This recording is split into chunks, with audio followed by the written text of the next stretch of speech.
Eh bien salut à tous, c'est Gigos, on se retrouve aujourd'hui pour un test. Le test d'une caméra 360 degrés disponible sur la boutique Gearbest. Donc c'est une caméra qui fait du 360 degrés avec une seule lentille. Son prix débute à partir de 50 €, donc voilà, c'est parti pour le test.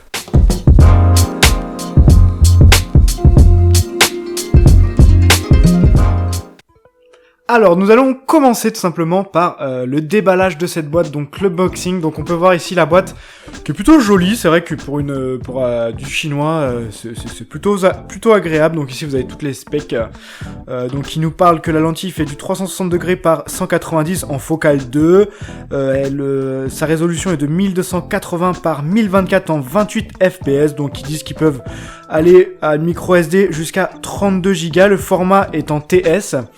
Donc il faut avoir des VLC ou avoir tout simplement un logiciel qui est compatible pour ce format-là. Elle est compatible Wi-Fi, elle a une batterie de 1300 mAh.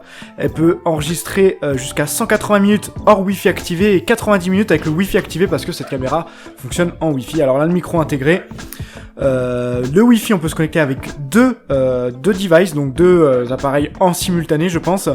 Et donc micro USB, interface standard, 80 grammes, 79 grammes, et puis après la dimension. Donc voilà pour tout ça. Donc c'est parti, on va faire l'ouverture qui est un peu compliquée de cette boîte parce qu'en fait je l'ai déjà ouverte et vous allez voir pourquoi je vous dis ça. Parce qu'en fait dedans il y a énormément d'accessoires. Donc là c'est la caméra, on fera le tour après derrière. Pour le moment on la met ici. Alors, vous avez un manuel d'utilisateur qui vous explique un petit peu comment fonctionnent les boutons, tout ça. De toute façon, il y a toutes les langues, donc je pense bien qu'il y a le français, me semble que je l'avais vu dedans. Donc pas de problème, sinon il y a l'anglais. Et ici, vous devez scanner avec votre téléphone portable, tout simplement, ce QR code qui vous donnera l'accès à une application que je vous montrerai tout à l'heure, où on pourra tout simplement voir ce que voit la caméra.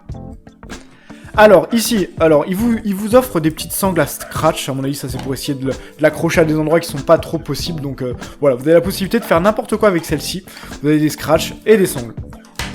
Après vous avez une fixation vélo, alors ça c'est très pratique. Alors j'augmente un petit peu la luminosité.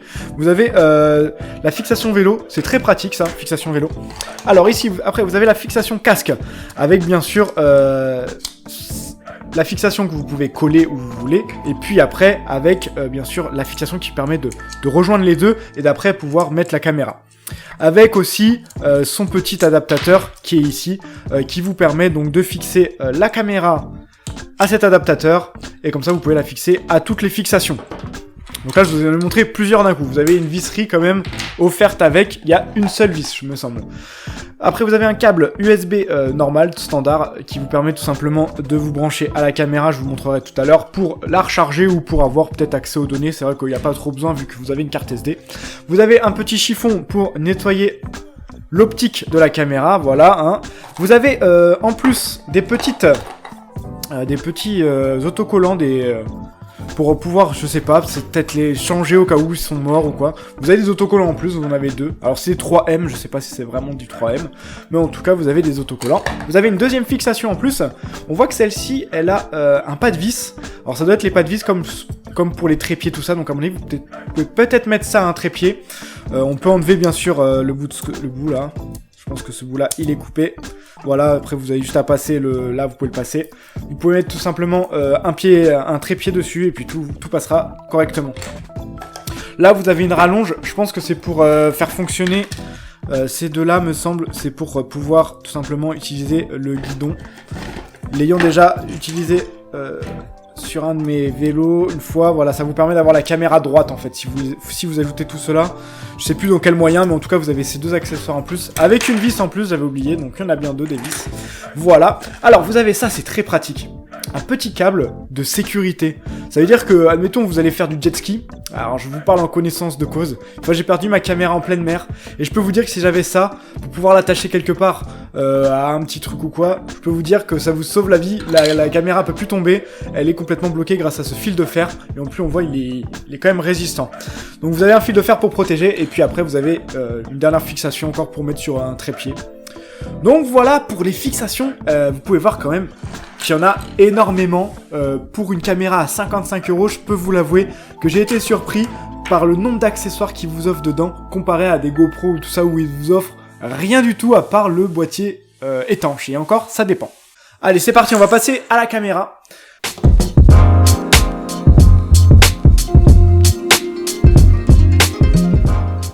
Alors, la caméra, comme je vous ai dit tout à l'heure, ici, vous avez un pas de vis pour pouvoir mettre votre fixation. Je la cherche, elle est où?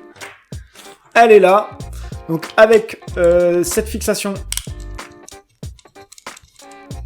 Alors, attendez, je crois qu'il y a le micro qui vient de se mettre un petit peu devant ma caméra. On va l'enlever.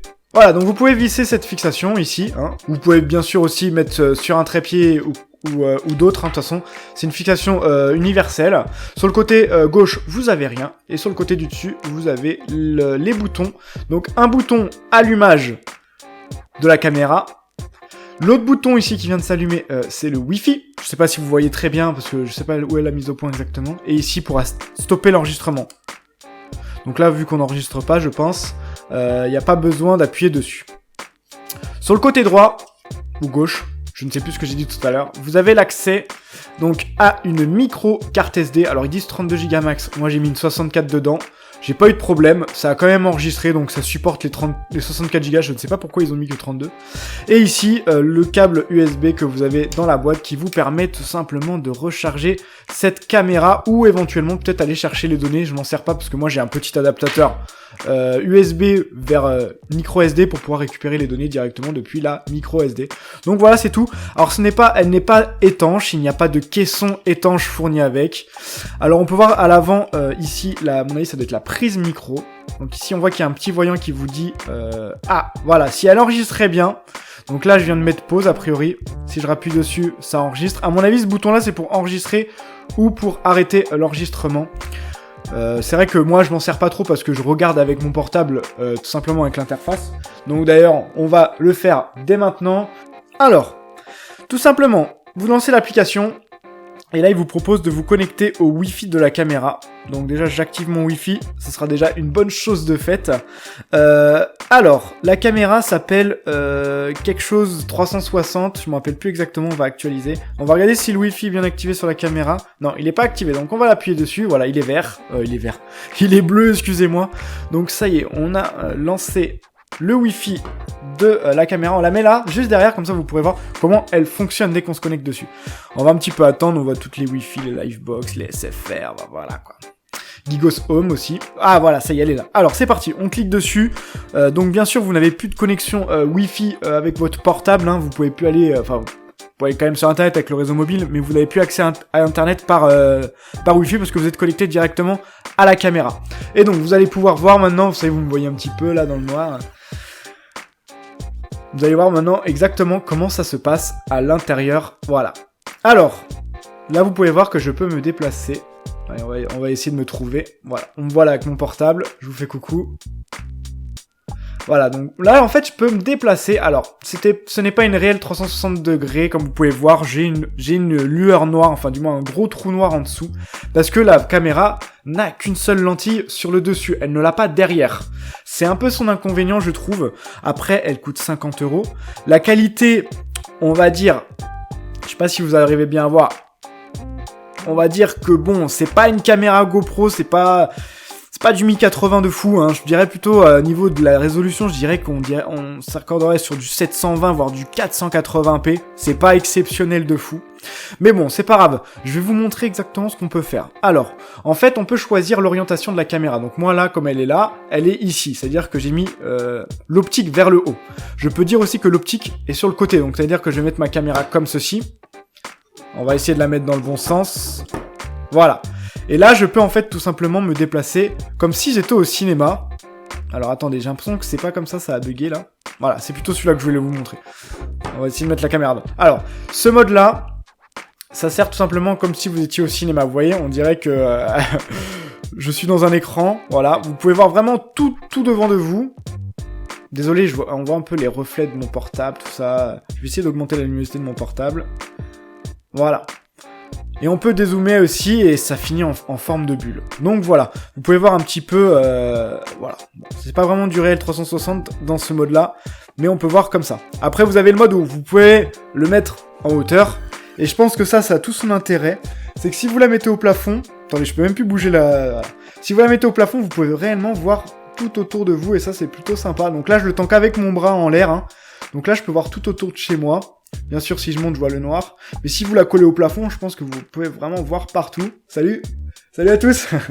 Donc voilà, on voit un petit peu comment ça fonctionne. C'est plutôt sympa on va dire avec le portable, de se déplacer, tout ça. Donc voilà, après je vous expliquerai un peu mes ressentis. On va remettre le mode initial et après ici vous avez plusieurs modes de vue. Donc comme je vous avais montré tout à l'heure, on peut se déplacer avec les doigts. Après vous avez le mode où vous pouvez vous déplacer. On va mettre comme ça. Avec tout simplement votre orientation de votre téléphone, avec le gyroscope du téléphone. Après, vous avez le mode où, logiquement, c'est du vrai 360 degrés. Quand c'est affiché comme ça veut dire que vous pouvez la mettre sur YouTube et la partager comme ça. Elle devrait se mettre en 360 degrés. Mais je vous expliquerai tout à l'heure pourquoi je ne comprends pas. Donc là, pour moi, là, c'est du vrai 360 degrés, comme vous pouvez mettre sur YouTube, où vous pouvez tout simplement voir avec un casque de réalité virtuelle, où vous pouvez vous déplacer tout simplement dans la caméra. Vous voyez un peu? Parce qu'on voit vraiment à 360 degrés.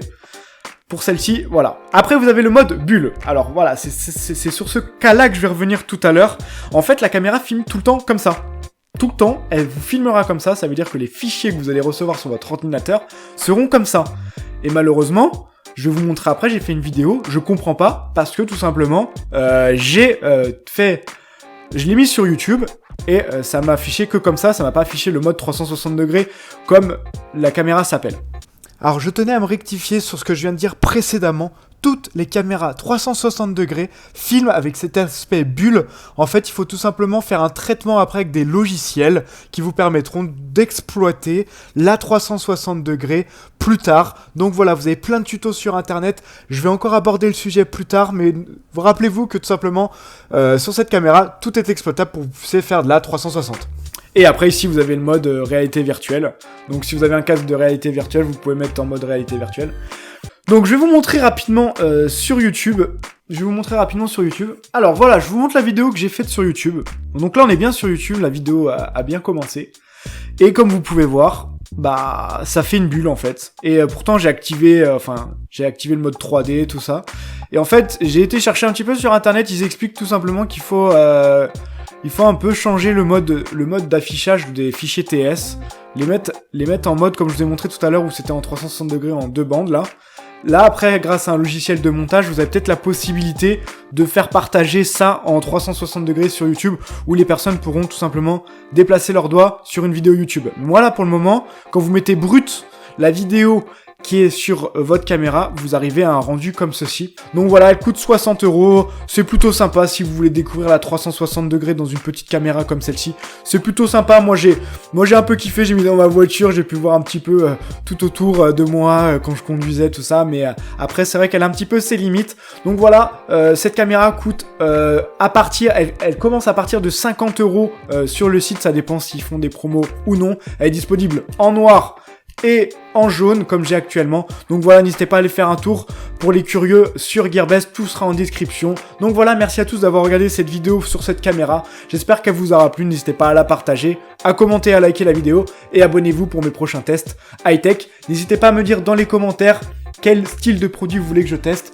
Ça me fera un plaisir de vous partager ces tests avec vous et comme ça je testerai des produits que vous aimez. Merci à tous, à bientôt, ciao tout le monde.